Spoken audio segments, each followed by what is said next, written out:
December 23, 2024. My phone buzzed during a conference call with our Singapore office. Jordan, we need to talk about New Year's. My brother Marcus's voice carried that particular tone, the one reserved for explaining why I wasn't quite good enough for something. I muted my video. What's up? So, Vanessa and I are hosting this year. Really stepping it up. We rented the penthouse at the Sterling, hired a private chef, the whole thing. He paused. My boss Derek Chin is coming. You know, the regional VP I've been telling you about? The one who's probably promoting me to director next quarter. That's great, Marcus. Congratulations. Right, so here's the thing. Another pause. Maybe you should skip this year. It would be awkward, you know?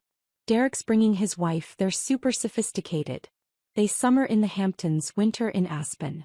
And when people ask what you do, I kept my voice neutral. What about what I do? Come on, Jordan. You're an administrative coordinator at some government contractor nobody's heard of.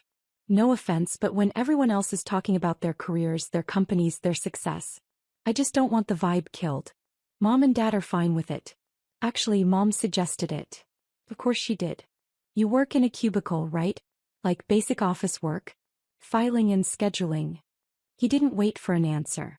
Derek Chin oversees $340 million in cloud infrastructure projects.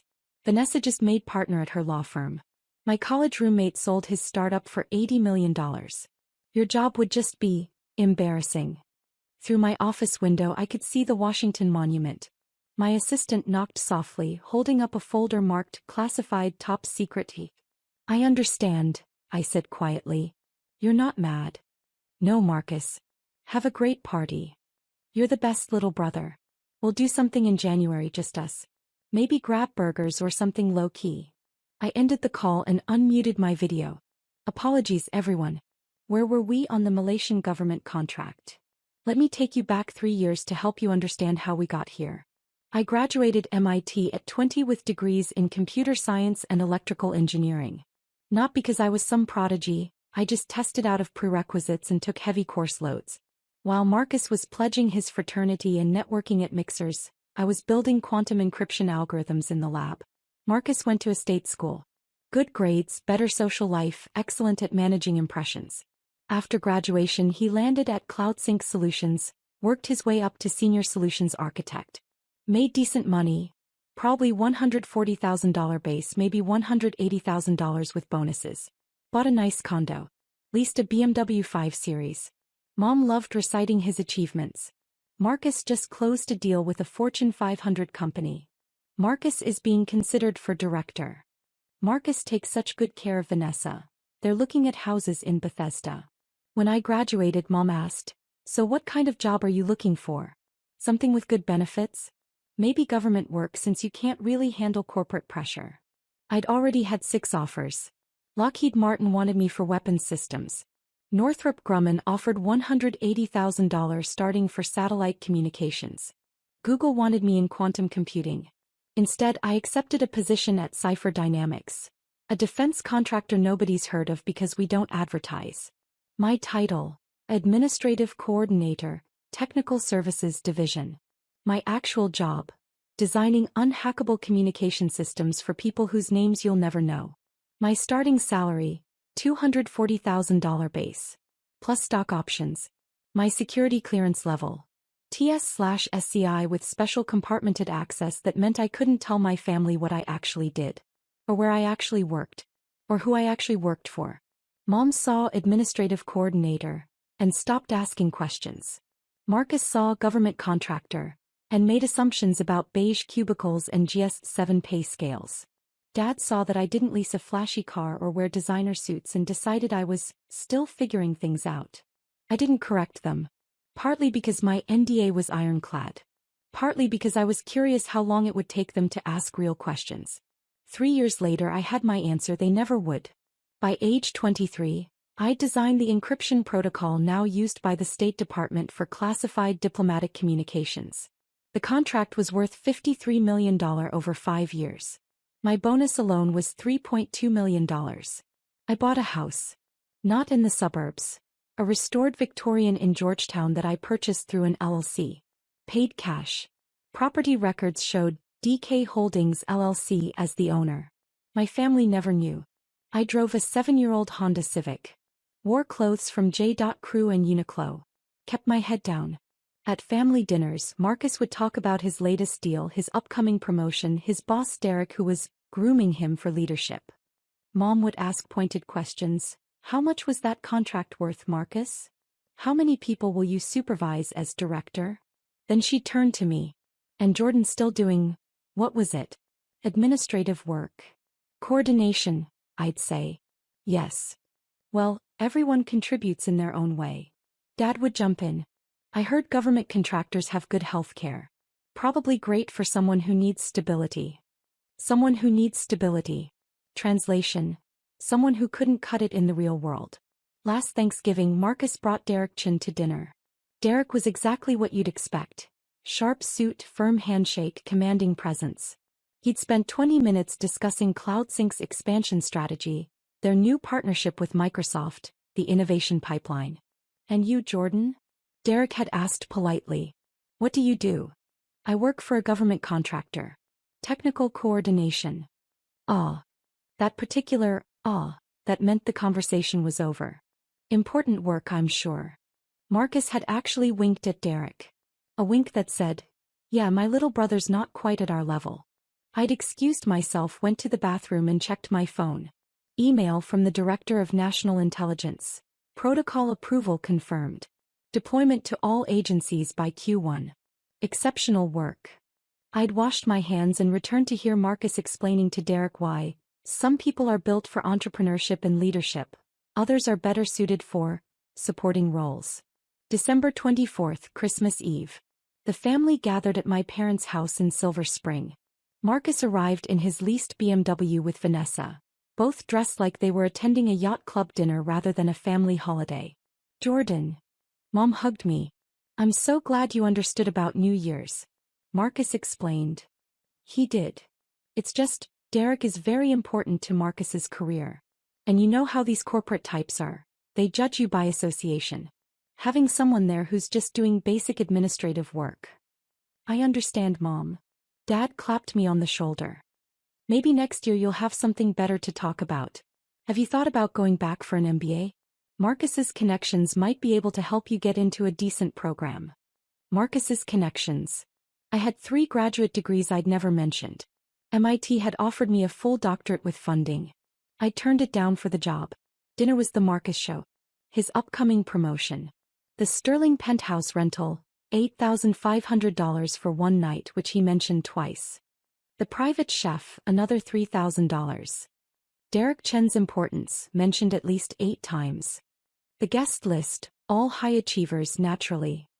We even hired a professional photographer, Vanessa added, for social media. You know how important personal branding is. I'd nodded along, eating turkey, letting them perform. After dinner, Marcus pulled me aside. You're really okay with skipping New Year's? Absolutely. Because I can feel you being weird about it. I'm not being weird, Marcus. I hope you have a great time. He studied my face. You know what your problem is. You never pushed yourself. You took the safe route, government job, steady paycheck, no ambition. Look at me, I took risks, networked, climbed the ladder. That's the difference between us. I could have told him that the government contractor nobody's heard of had $2.8 billion in active contracts. That my current project was designing the communication infrastructure for a classified satellite network. That my stock options were worth $12 million investing next quarter.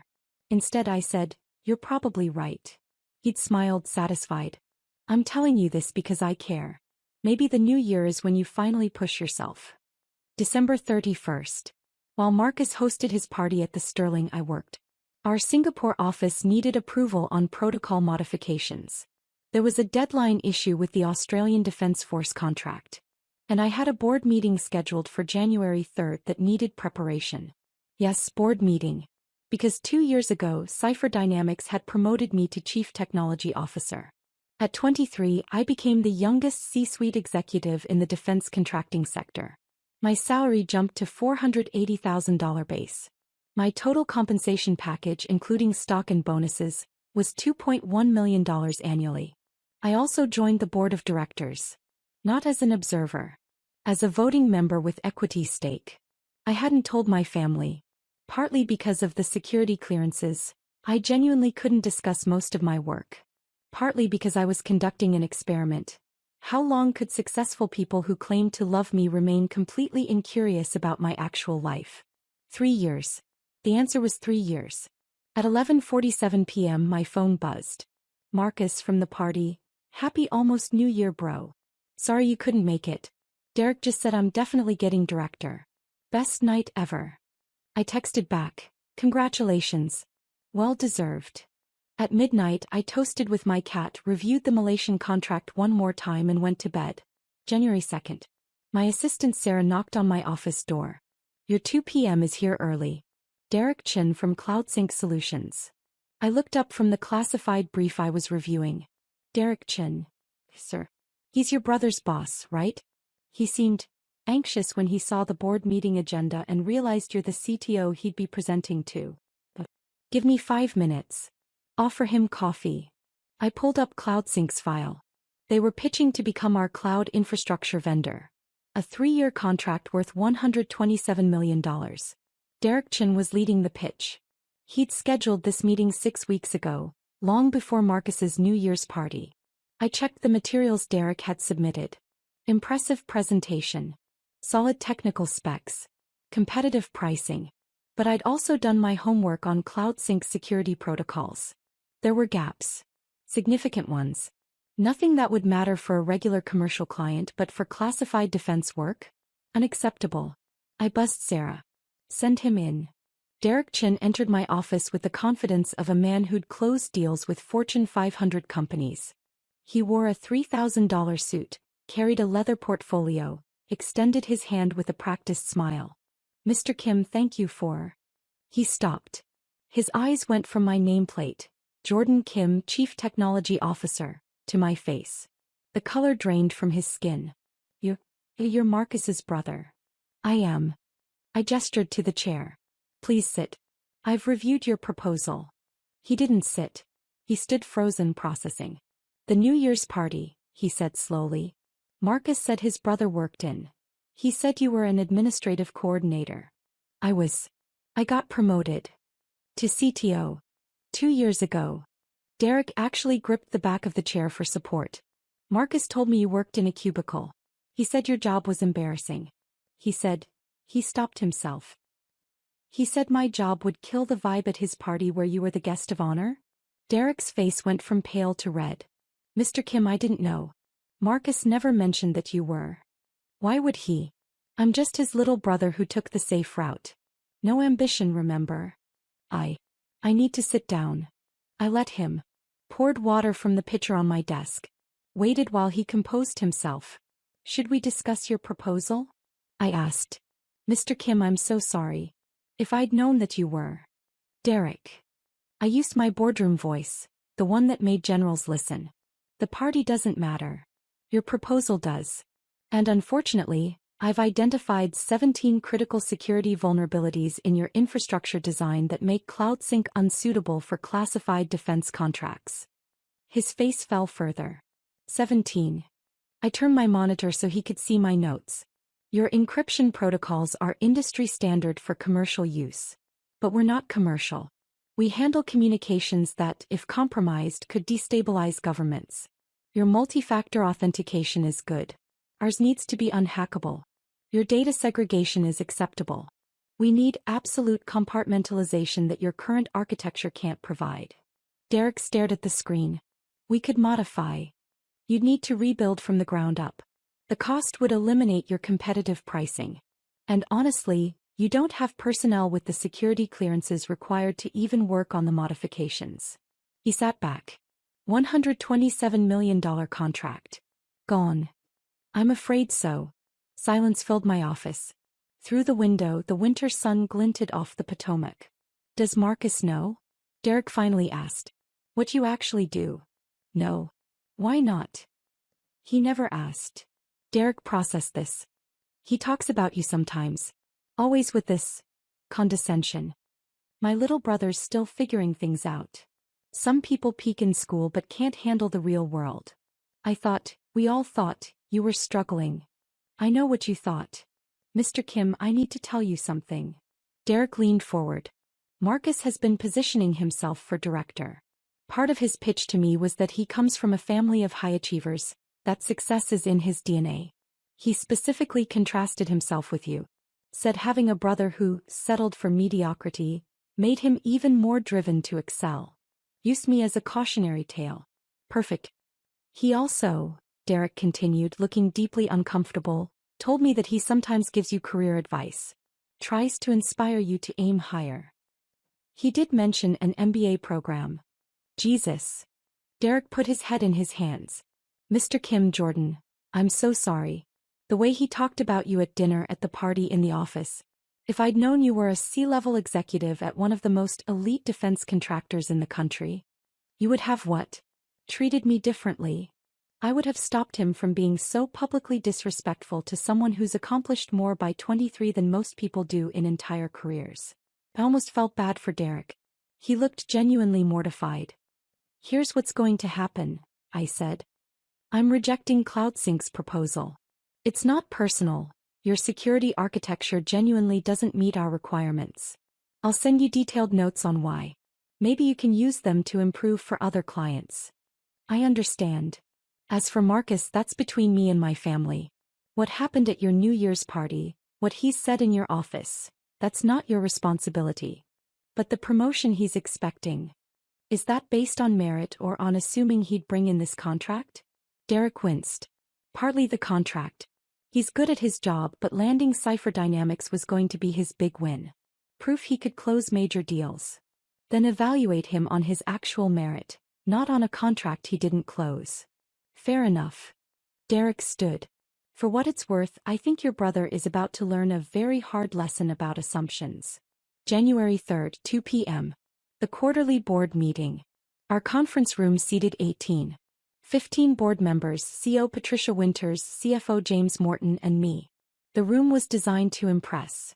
Panoramic views, technology that cost more than Marcus's annual salary, furniture that whispered power. Patricia called the meeting to order. We'll start with Derek Chen's presentation, then move to contract approvals. Derek entered, saw me sitting at the head of the table in my board seat, and nodded professionally. He'd clearly processed everything overnight. Then Marcus walked in behind him. My brother was carrying Derek's materials, playing assistant. He wore his best suit, had a leather folder, looked ready to impress. He saw the board members. Saw the room. Saw Derek take a seat at the presentation end. Then he saw me. I watched his brain try to process it. His little brother Jordan. Sitting at the board table. In a $4,000 Tom Ford suit I'd bought specifically for board meetings. With a nameplate that read, Jordan Kim, C2 board member. The leather folder slipped from his hands. Marcus. Derek's voice was quiet. Why don't you wait outside? You said I could observe the pitch. You said it would be good experience for. Plans changed. Please wait outside. Marcus didn't move. He was staring at me like I was a hologram that might disappear. Hi Marcus, I said calmly. You work here? I do. You're on the board? I am. Patricia intervened. Mr. Kim, is there a problem? No ma'am. Derek, should we proceed?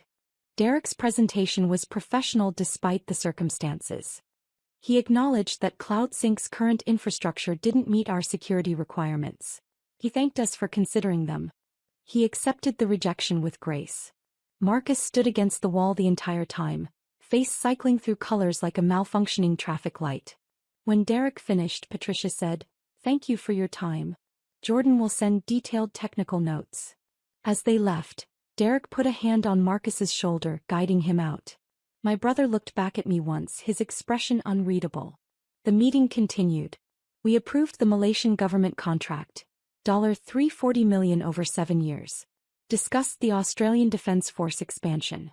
Reviewed my proposal for a new quantum-resistant encryption protocol that would cost $89 million to develop but could be licensed to allies for potentially $2 billion in revenue.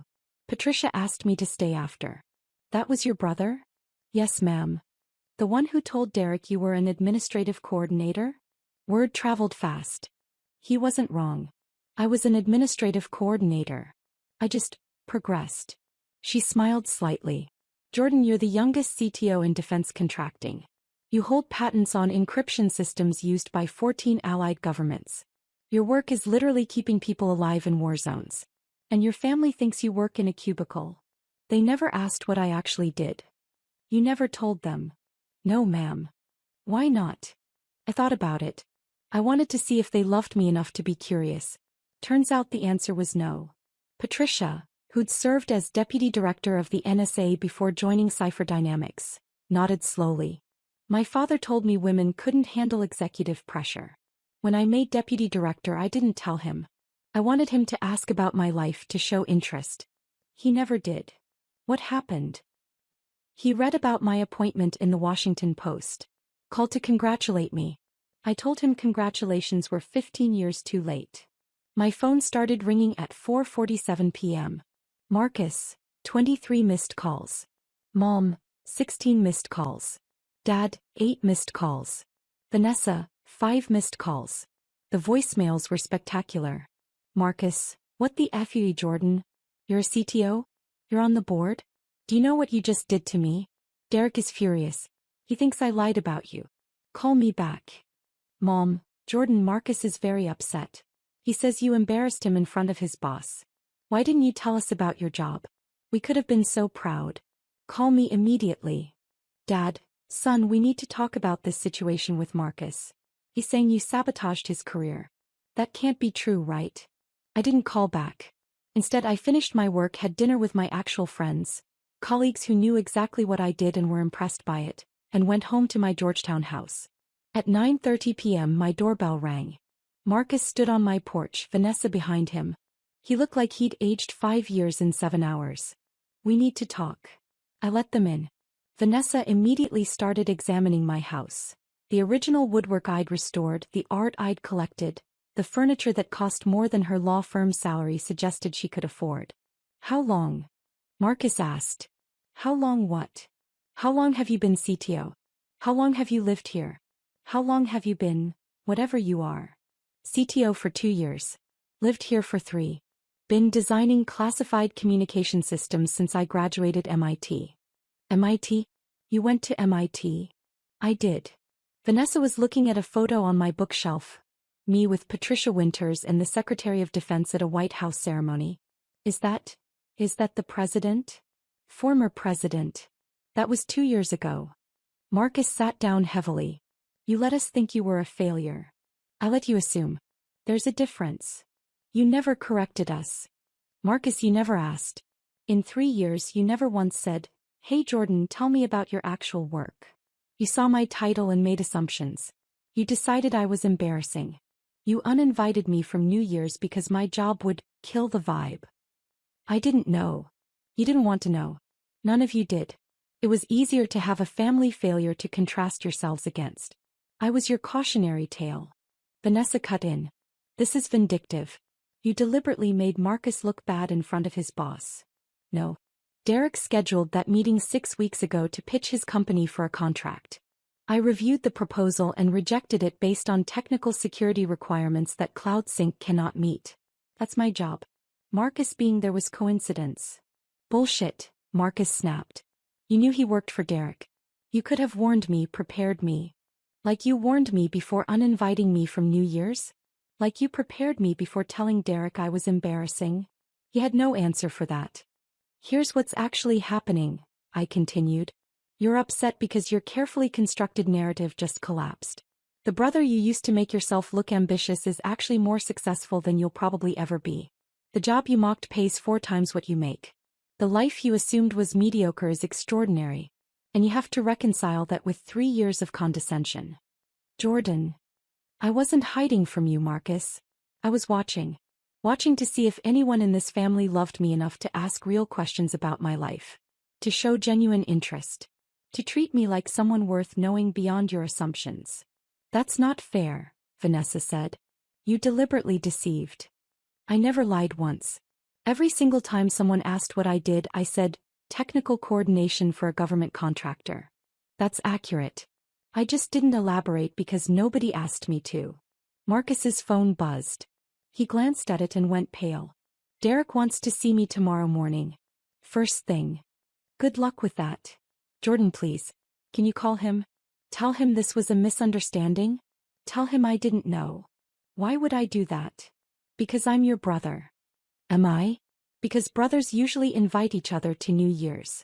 Brothers don't call each other embarrassing. Brothers ask about each other's lives. Vanessa stood. This is cruel. You're punishing him for a simple mistake. It wasn't a mistake. It was a pattern. A 3-year pattern of dismissal, condescension, and disinterest. And I'm not punishing anyone. I'm just done pretending it doesn't matter. They left. Marcus looked broken. Vanessa looked furious. I poured a bourbon, Pappy Van Winkle 23, $350 a bottle, and sat in my living room. My phone buzzed. I answered. Jordan Michael Kim, what is going on? Marcus just left here in tears. He said you've been lying to us for years. I haven't lied about anything, Mom. You let us think you were struggling. You let us worry. You never worried, Mom. You were embarrassed. There's a difference. How dare you? Mom, when's the last time you asked me about my day? My work? My life? Not made assumptions, actually asked. Silence. You can't remember because you never did. For 3 years, you've been content to believe I was your disappointing son. It made Marcus look better by comparison. It made you feel like at least one of your children lived up to your standards. That's not true. Then what do I do, Mom? Specifically, what is my job? You work for a government contractor. Administrative work. I'm the Chief Technology Officer of Cipher Dynamics. I design encryption systems for the U.S. government and 14 allied nations. I hold 6 patents. I have a TS/SCI security clearance. I make $2.1 million a year. I've briefed the Secretary of Defense personally. I own a $3.7 million house in Georgetown. And none of you knew because none of you cared enough to ask. I could hear her crying. Jordan, please. We didn't know. If you'd just told us. I wanted you to want to know. I wanted you to see me as someone worth knowing. But I was never going to be Marcus. The charming one, the networker, the golden child. So you wrote me off. What do you want from us? Nothing, Mom. I genuinely want nothing. I have colleagues who celebrate my achievements. Friends who ask about my work. A life you know nothing about because you never asked. I'm done auditioning for a family that already decided I wasn't worth the effort. January 4th. Derek fired Marcus. Not for the lost contract, for misrepresenting himself.